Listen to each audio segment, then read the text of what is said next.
ఎవరైనా సరే మనం కష్టపడి సంపాదించిన ప్రతి పైసా కష్టపడి సంపాదిస్తాం. ఆ కష్టపడి సంపాదించిన డబ్బులు ఎవరికైనా అపురూపంలో ఇచ్చామనుకోండి, ఎవరు ఎంతకీ తిరిగి ఇవ్వడం కుదరదు. ఇవ్వరు. అసలు చాలా బాధలలో ఉంటారండి. ఎంతమంది నా దగ్గరికి వచ్చి ఇదే విషయం చెప్తాను. సార్, నేను కష్టపడి ఇల్లు కట్టుకుందాం అనుకున్న డబ్బును ఒక ఆవిడ వాళ్ళ అమ్మాయికి పెళ్ళి ఉందని చెప్పేసి ఒక 20 లక్షల రూపాయలు నేను ఇప్పుడే ఇస్తానమ్మా, నేను పెళ్ళి కాగానే మళ్ళీ నేను ఇస్తాను, నాకు లోన్ వచ్చేది ఉందని చెప్పేసి, అయ్యో ఆడపిల్ల కదా అని చెప్పేసి ఆ డబ్బంతా ఇచ్చేశాను. ఆవిడ నా డబ్బు తీసుకొని నా మీదనే కేసు పెట్టింది సార్. ఆ డబ్బు తీసుకుంది, నా మీదనే కేసు పెట్టింది. ఇప్పుడు నా భార్యాభర్తలో మేము ఇద్దరం గొడవలు పడిపోతున్నాం. అసలు సూసైడ్ చేసుకోవాలా సార్, మీ దగ్గరకు ఒకసారి వచ్చాను సార్, నేను నాకు ఏదన్నా చెప్పండి అని చెప్పేసి ఆమె ఎంత దీనస్థితిలో ఎంత బాధపడుతుందో. ఇలా కొంతమంది.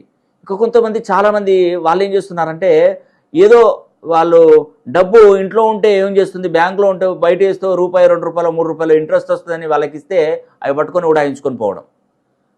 దీనివల్ల మనస్తాపం చెంది వాళ్ళు చాలా ఇబ్బంది పడిన వాళ్ళు చాలామంది. అలాంటి వాళ్ళు ఎవరైనా సూసైడ్ చేసుకున్న వాళ్ళు కూడా చాలామంది ఉంటారండి ఇలాంటి విషయాలకు. అలాంటి డబ్బులు ఇచ్చి తిరిగి రాకుండా ఉన్నటువంటి వారు ఎవరైనా ఉంటే ఒకసారి నన్ను సంప్రదించండి. మీరు వచ్చేటప్పుడు బాండ్ పేపర్ తీసుకురండి, నేను సంతకం పెట్టి ముద్రేసి ఇస్తాను. మీ డబ్బులు పైసలతో సహా తిరిగి వచ్చేటువంటి ఒక మంత్రం అనేది నేను ఉపదేశిస్తాను.